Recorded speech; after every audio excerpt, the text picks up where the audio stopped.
I never imagined that the moment that would hurt me most at my brother's wedding would not come from a rude guest, or even from my new sister-in-law's side of the family. It came from my own mother, right in front of me, with a pleasant smile on her face, as if she were saying something perfectly lovely. And the worst part, everyone around us reacted as though it were completely natural. So I stood there, in my elegant, deep red lehenga-inspired reception outfit, my earrings heavy against my neck, with music, laughter, and the clinking of glasses filling the hall, while my own mother calmly explained that I was not really part of the family anymore, just temporary. Have you ever smiled while something inside your chest was quietly falling apart? Because that was exactly what I was doing in that moment. And even now, I still do not know whether I was overreacting, or whether something in my family had always been quietly damaged, and I was only just seeing it clearly for the first time. My brother's wedding was supposed to be one of the happiest days our family had ever had. If you have ever been to a big British wedding where two families have known each other for years, you will know how it is. The venue had been booked for ages, the group chats had been non-stop for months, and suddenly the whole thing was real. There were floral arrangements everywhere, trays of canapes, endless cups of tea in the bridal suite, old family friends appearing out of nowhere, and distant relatives acting as though they had been deeply involved from the start. It was crowded, emotional, noisy, dramatic, and in its own way, beautiful. Our house had been full for days before the wedding. My aunts were marching from room to room, giving instructions no one had asked for. My cousins were sneaking mini desserts and laughing whenever they got caught. My uncles were standing in the kitchen debating politics and the cost of living over mugs of tea like it was their sacred duty. The whole house smelled like hairspray, perfume, roast food, and fresh flowers. And somewhere in the middle of all that chaos was me, 19 years old, constantly on my feet, fetching things, fixing table settings, checking decorations, helping guests find where they were meant to be, trying to make sure everything felt perfect for my brother and his bride. And I need to say something very clearly before I go any further. I truly adore my sister-in-law. That matters, because people always assume stories like this are about jealousy. They hear brother's wedding and mother said something hurtful, and they immediately decide it must be because the sister feels threatened by the new wife. But that is not the truth at all. I have known my sister-in-law since I was little. Our families have known each other for years. I still remember being in primary school when I first heard my brother mention her name. Back then, she was just that girl from school. Then, over the years, she became part of conversations, part of family events, part of normal life.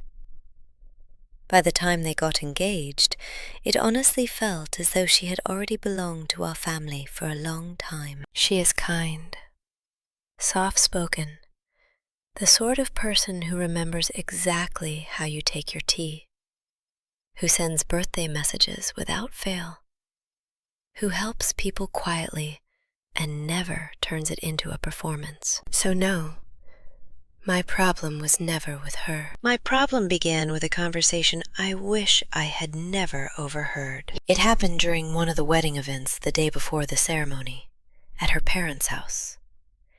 It was one of those pre-wedding gatherings where everyone is dressed up, there is too much food, cameras keep flashing, and every room is crowded with talking relatives and background music. The sitting room was full. The hallway was full. Even the garden doors were open because there were that many people moving in and out. I was standing near the back of the room, partly listening, partly making sure empty glasses got moved before someone knocked them over.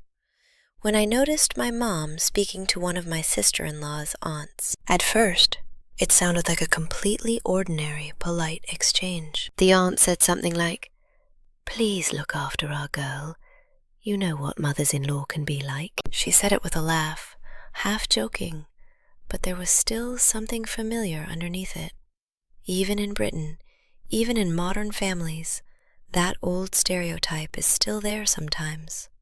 The idea that a mother-in-law and daughter-in-law are naturally supposed to be difficult with one another, or that tension is somehow expected. So my mum laughed softly and waved a hand, as if to dismiss the concern. "Oh, no," she said.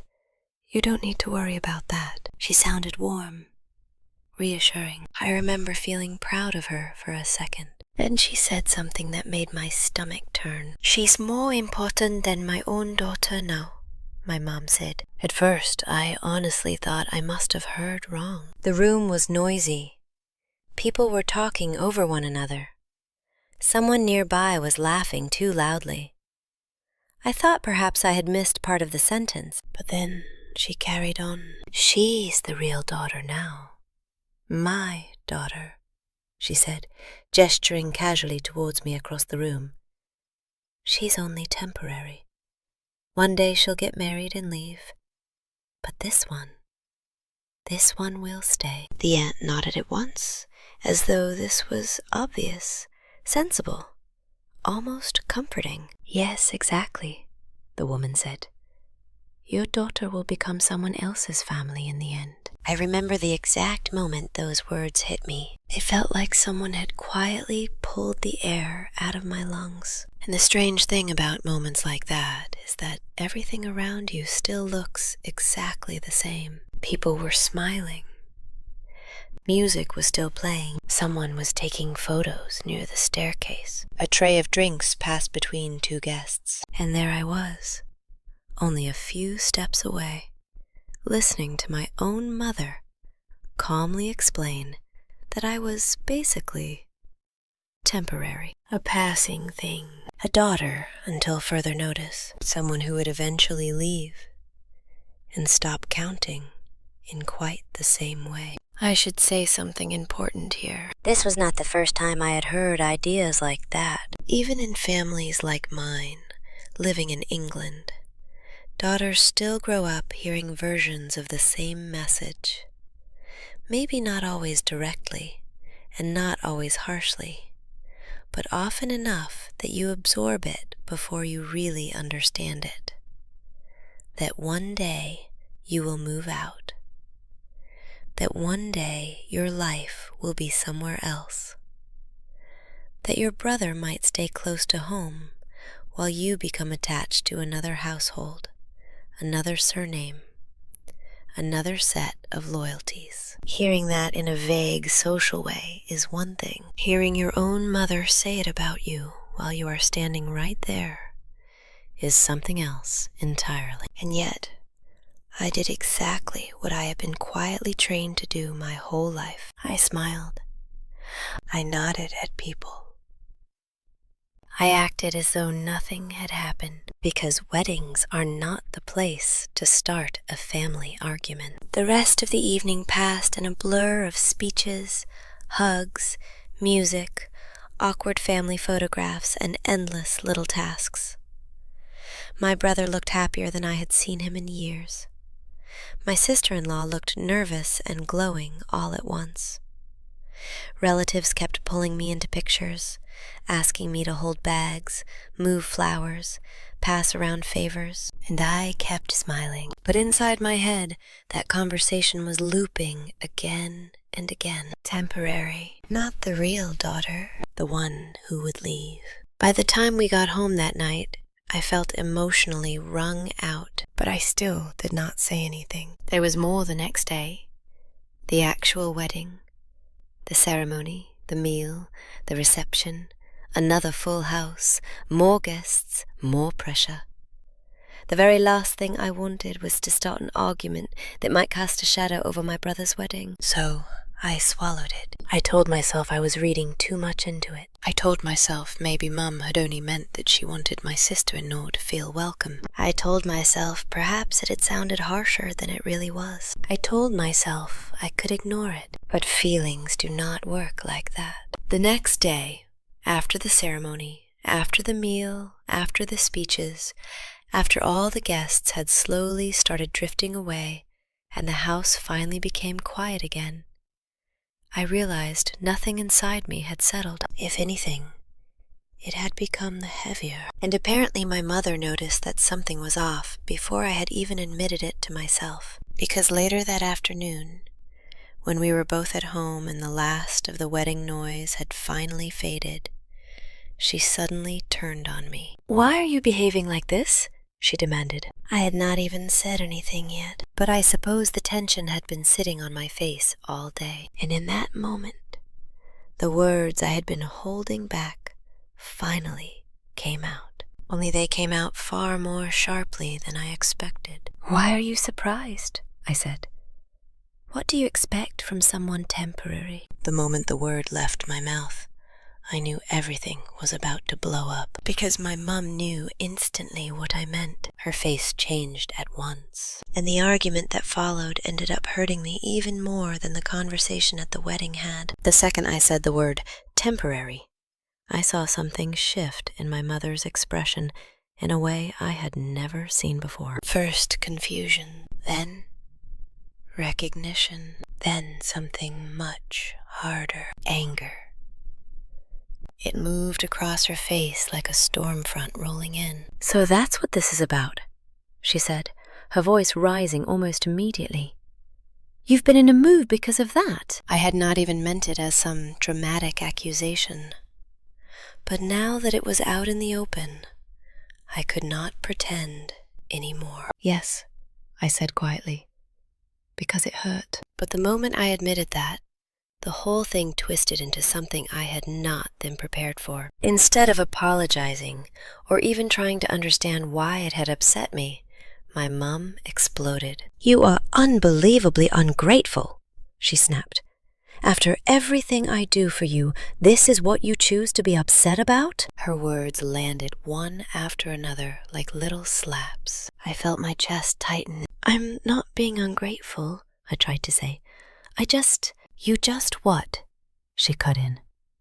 "You're angry because I welcomed my daughter-in-law into the family?" That isn't what I said. But by then, it did not matter. The conversation had already turned into something else. Mum started pacing around the room, her voice getting louder with every sentence. "You think you're the only one who matters," she said.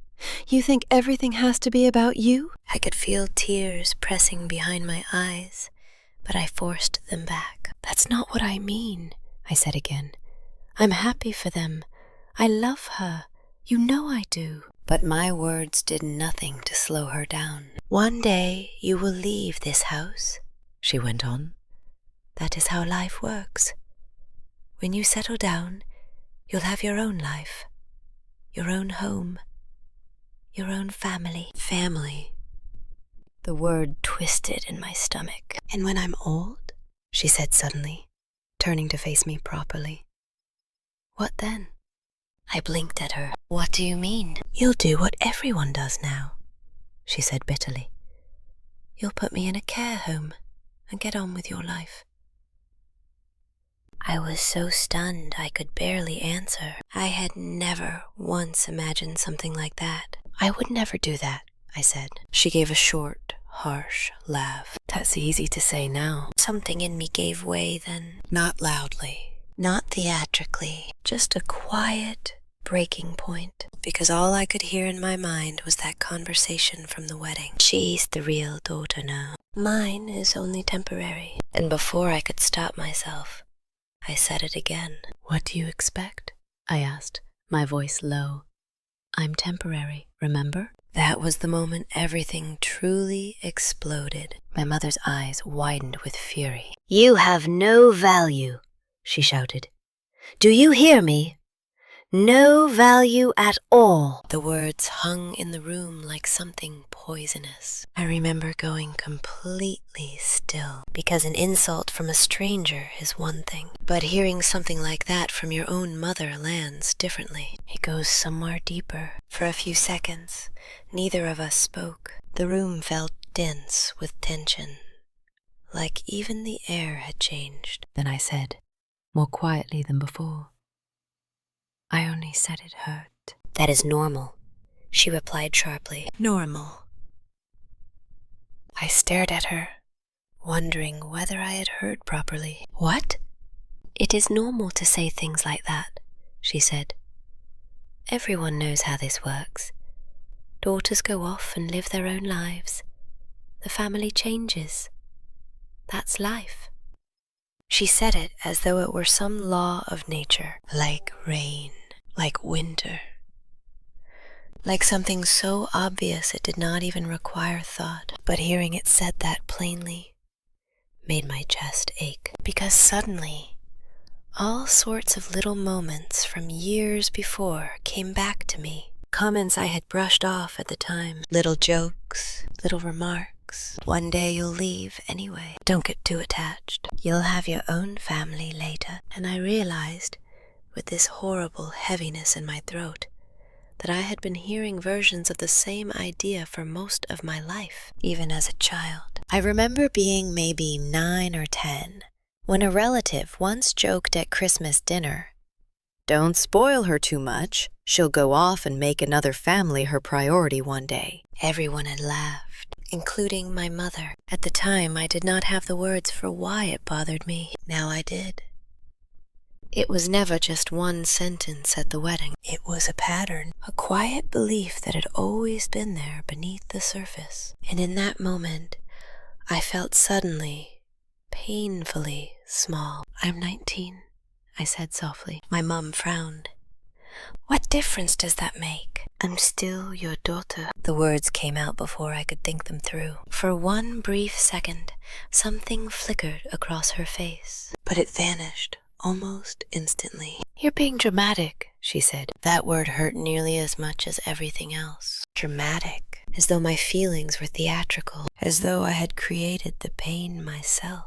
I stopped arguing after that, because I understood something in that moment. No matter what I said, she was not going to hear me. At least, not then. So the conversation ended the way so many family arguments do. Not with understanding, not with comfort, just with silence. I went upstairs, closed my bedroom door, and finally let myself feel the full weight of everything I had been holding back. I did not sob or scream. It was more like a quiet heaviness pressing down inside my chest. Sadness, anger, confusion, because I kept asking myself the same question over and over again. Why had it hurt this much? Part of me felt guilty for being upset, because maybe, socially speaking, what my mother had said was not unusual. Maybe loads of families believed some version of it. Maybe it was one of those things people say without thinking,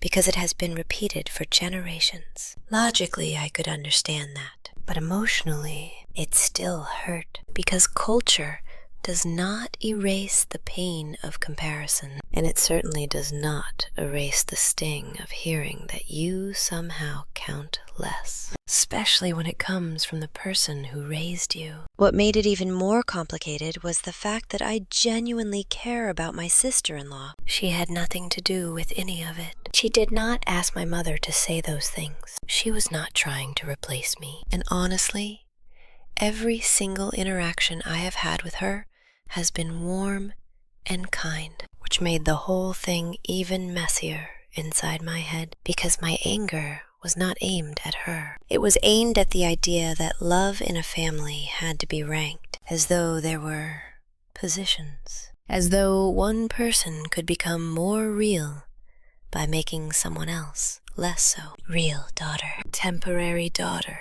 permanent place, future outsider. The more I thought about it, the more exhausting it all felt. And eventually I found myself asking something I had never really questioned before. Was I wrong to feel this way? Was I being too sensitive? Or was I finally noticing something that had always been quietly unfair? That night, after the argument, I lay awake for hours staring at the ceiling. The house had finally become silent after days of wedding madness. Most of the relatives had gone back to their own homes.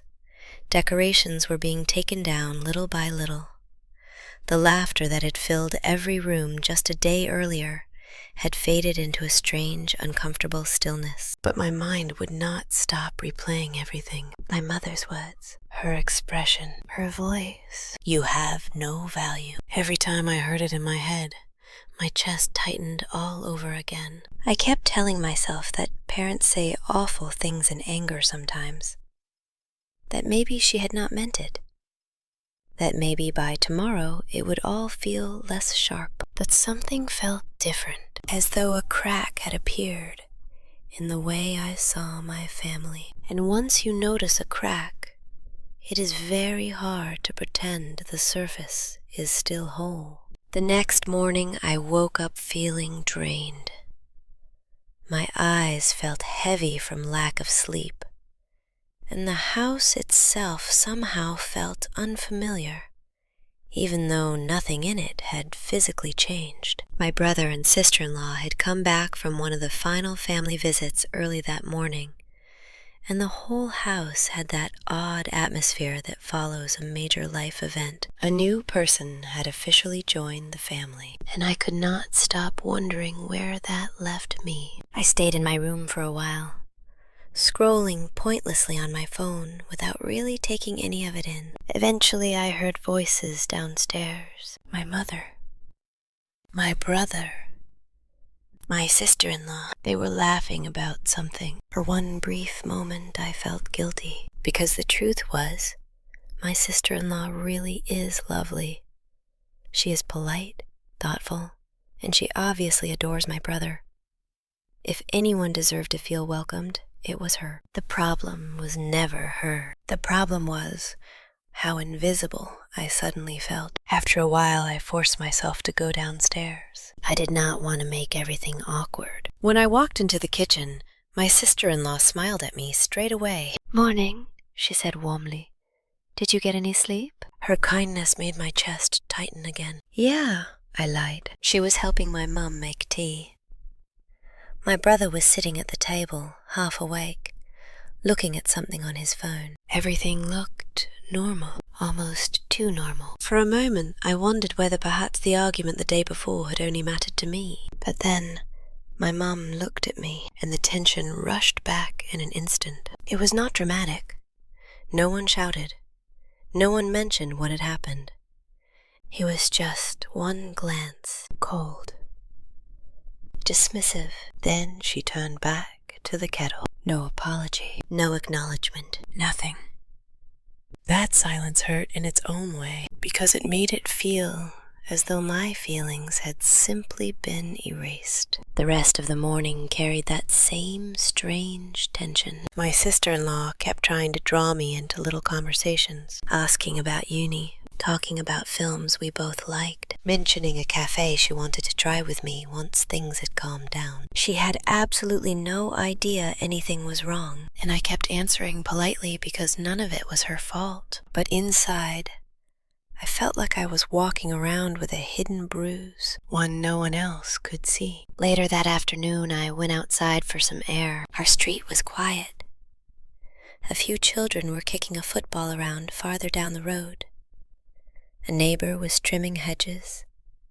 Someone nearby was unloading shopping from the boot of their car. Ordinary life, the sort that keeps moving whether your heart is hurting or not. I sat on the low brick wall in front of our house and took out my phone. And then I did something I almost never do. I started looking things up. The questions that had been circling inside me finally turned into words. Do parents treat daughters like they leave the family? Why do daughters feel like visitors after marriage? Am I overreacting to what my mom said? And the more I read, the more complicated my feelings became. Because while the exact words my mother used were cruel, The belief underneath them was not uncommon. I found stories from women who had grown up feeling as though they were being raised for departure. Girls who had heard relatives joke that they were only passing through. Women who said they had always felt like they belonged, conditionally. And suddenly I did not feel quite so alone. But I did not feel better either, because understanding a pattern does not necessarily make the wound less painful. That evening my brother came outside and sat down beside me. He leaned back against the wall the same way he used to when we were younger. "You all right?" he asked. I hesitated. My brother and I have always been close. He is 5 years older than me, and growing up he was protective in that annoying older brother way that only later starts to feel comforting. But this felt complicated. "Yeah," I said. He glanced at me. That didn't sound believable. I looked down the street for a few seconds. Then I let out a breath. "Did you hear what Mom said at the wedding?" His face shifted slightly, and that alone told me what I needed to know. He had heard. "I heard," he said quietly. My chest tightened. "And?" He hesitated, and in that hesitation, I already knew what was coming. "You know what Mum's like," he said at last. "And you know how people talk. She probably didn't mean it the way it sounded." There it was again. That soft excuse people use when something has hurt you, but they do not want to challenge the person who caused the hurt. I looked at him. "But it did sound like that," I said. "And it hurt." He rubbed the back of his neck. "I get that," he said. "I do. I don't think she meant you don't matter." That sentence made something in me sink, because suddenly I realized that to them, maybe this really did sound normal. Normal to say, normal to hear, normal to brush aside. But to me, it did not feel normal at all. And that was when another uncomfortable thought crossed my mind. Maybe the deepest problem was not only what my mother had said. Maybe it was the fact that everyone seemed to believe my feelings about it were not important enough to disturb the peace. And that thought stayed with me long after the conversation ended. I have spent the past few weeks thinking about all of it more than I expected to, trying to work out whether I was too sensitive, trying to decide whether I should simply accept that this is how families are sometimes, trying to understand whether it is allowed to hurt when the people who love you speak as though your place among them is only temporary. Because the truth is, I love my family. I love my brother, and I genuinely love my sister-in-law. But hearing your own mother describe you as temporary leaves a mark. And even now, I still catch myself thinking, something I never thought I would have to ask. If I'm only temporary in this family, then where exactly am I supposed to belong? I'm still trying to make sense of it all. If you've ever felt something similar, I'd really like to know how you handled it. Tell me what you think in the comments. And if you want to hear more of my journey, make sure you subscribe.